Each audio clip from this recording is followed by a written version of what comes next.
Flora, o que você tá fazendo? Oi, olá, saudações.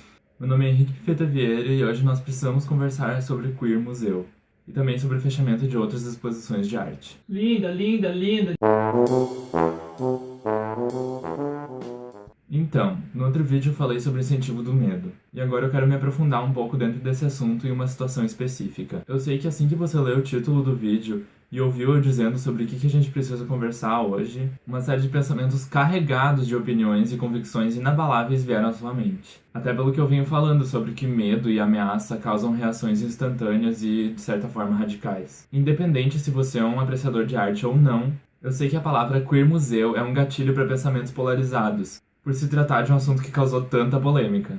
E esses pensamentos polarizados são um pouco perigosos porque nos fazem entrar na defensiva e bloqueiam nossa mente contra qualquer tipo de reflexão ou diálogo. E reflexão e diálogo são as coisas que eu mais quero provocar com esses vídeos. Então eu gostaria de pedir, por favorzinho, para você tentar tirar um pouco seus óculos culturais para ouvir o que eu tenho a dizer com a mente um pouco mais aberta. Mas vamos lá. Eu vou começar falando da performance que aconteceu em setembro do ano passado, no Museu de Arte Moderna de São Paulo, depois do fechamento do Queer Museu. Tanto essa performance do MAN quanto a exposição Queer Museu foram alvos de ataques de grupos religiosos mais conservadores e principalmente do pessoal do Movimento Brasil Livre, o MBL, né? O principal argumento do MBL e desses outros grupos é que essas exposições faziam apologia à pedofilia e que para defender as nossas crianças, essas exposições deveriam ser fechadas, boicotadas, censuradas, enfim. A performance do Museu de Arte Moderna de São Paulo, chamada Labete, do artista Wagner Schwartz, consistia no artista deitado nu sobre um tablado de madeira e o público podia interagir com o performer. Essa performance foi baseada na exposição O Bicho, da artista brasileira Lígia Clark, que consistia de esculturas articuladas de alumínio que as pessoas podiam mexer, dobrar, modificar e mudar a forma. E além disso, também me lembrou muito a performance Ritmo Zero da artista iugoslava Marina Abramovic, que é considerada a avó da arte performance. A Ritmo Zero consistia da Marina Abramovic sentada dentro de uma sala com 72 objetos em cima de uma mesa. Esses objetos variados incluíam rosa, perfume, pão, vinho, tesoura e até uma arma carregada com uma bala. As instruções para o público é que durante aquela performance, a artista seria como uma boneca inanimada, e as pessoas podiam interagir com ela e com os objetos da maneira que desejassem. Essa performance começou com Marina vestida, mas foi o público que pegou uma tesoura e cortou suas roupas. Foi o público que, depois de 6 horas mexendo na artista como um objeto, pegou a arma, colocou na mão da Marina e fez ela apontar para a própria cabeça com o dedo no gatilho. Nesse momento, a performance foi interrompida e todas as pessoas presentes saíram rapidamente da sala, como se não pudessem encarar a pessoa que alguns minutos antes estavam passando os espinhos das rosas ou derramando vinho. Isso aconteceu em 1974. E eu fiz esse paralelo para mostrar que a hipocrisia das pessoas com a nudez não é de hoje. Já que em 1977, quando a Marina Abramovic e seu namorado na época fizeram a performance Empoderabilia nus, a polícia foi chamada no museu. Mas na Ritmo Zero foi o público que fez questão de tirar suas roupas. Mas voltando pro MAN em 2017. A polêmica toda aconteceu porque viralizou o vídeo de uma menina manipulando o corpo do artista, já que esse era o intuito da performance. A primeira coisa que deve ficar bem clara aqui é que nudez não é sinônimo de erotismo, e que a nudez não erótica, bem como a erótica, vem sendo representada na arte há séculos. E isso não é uma hipérbole. Também é importante ressaltar que antes de entrar na sala, tinham avisos falando do que a performance tratava com recomendações de idade, mesmo que esteja aqui no Guia de Classificação Indicativa do Ministério da Justiça. Nudez de qualquer natureza, desde que exposta sem apelo sexual, tal como em contexto científico, artístico ou cultural, é de classificação livre para todas as idades. Além disso, a criança em questão no vídeo estava acompanhada pela mãe o tempo todo. Eu super concordo que o que pode ter ficado para aquela menina que estava manipulando o corpo de um adulto nu, sem uma interação erótica ou sexual, é que tudo bem esse tipo de coisa acontecer, vulnerabilizando ela a achar normal se esse tipo de interação acontecer e tiver de fato erotismo por trás. Mas é papel da mãe daquela menina explicar para ela que dentro de um museu era um caso à parte e que aquilo era arte, já que foi essa mesma mãe que deixou ela interagir na performance sabendo do que se tratava. E claro que a educação sexual nas escolas ajudaria muito nesse tipo de caso, para mostrar que a nudez é natural e faz parte do ser humano, mas não é ok quando tocam em você sem sua autorização. Apesar de que quando se fala em educação sexual, esses mesmos grupos conservadores e religiosos são contra.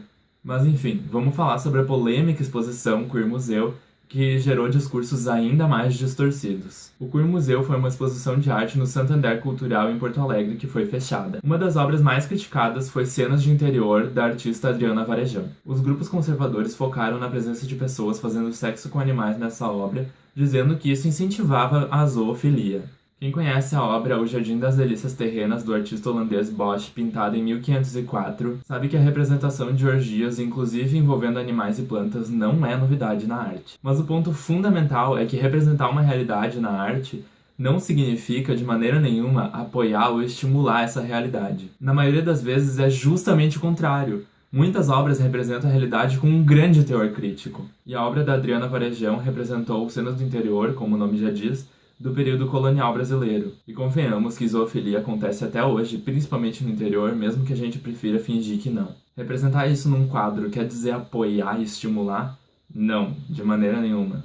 Apenas não. Outra obra que deixou os religiosos muito nervosos foi a Cruzando Jesus Cristo com a deusa Shiva, de Fernando Baril. Shiva é uma deusa indiana que possui vários braços, e a obra representa Jesus Cristo, ou a representação visual do que a Igreja Católica pregou como sendo Jesus Cristo, com vários braços e segurando diversos objetos. Você que é cristão e se sentiu super ofendido por essa obra unir sua religião a outra, provavelmente nunca ouviu falar de sincretismo religioso. Basta a gente estudar um pouco de história para perceber que praticamente todas as crenças religiosas atuais são união de aspectos e conceitos de religiões que vieram antes. Um exemplo é o Natal, que a Igreja Católica se apropriou de uma festa pagã que celebrava o solstício de inverno no hemisfério norte e o nascimento do Deus Sol, e associou com o nascimento de Jesus Cristo, que na verdade deveria ser celebrado dia 1º de janeiro, né? Já que o início do nosso calendário é teoricamente marcado pelo nascimento dele. E acho que a série de obras campeã de críticas foi A Criança Viada, da artista Bia Leite. O argumento é que a obra estava estimulando a sexualização infantil e fazendo apologia à pedofilia. Bom, essa obra foi inspirada numa página do Tumblr também chamada Criança Viada, que foi criada pelo Dia da Criança em 2012, se eu não me engano. Esse Tumblr consistia de várias fotos em que crianças performavam atos que não condiziam socialmente com o seu gênero. Ou seja, meninos mais afeminados e meninas mais masculinizadas. É muito importante deixar claro que todas essas fotos foram enviadas pelas próprias pessoas que aparecem nelas e que a última coisa que pode ser associada com esse Tumblr é a apologia à pedofilia. Eu me identifico muito com essa nomenclatura, porque eu fui uma criança espontânea, extrovertida, criativa, e muitos dos meus comportamentos não eram comportamentos socialmente esperados de uma criança do gênero masculino, como demonstrar meus sentimentos, não gostar de futebol e explorar o meu lado feminino. E o mais curioso é que não fui eu que me autodeclarei uma criança viada. Foram todas as pessoas que me chamavam de boiola e viadinho na escola, numa época em que nem eu mesmo sabia direito minha orientação sexual. Coincidentemente, eu desenvolvi minha sexualidade e me descobri realmente um grande viado. Mas tem muitas pessoas que foram crianças viadas,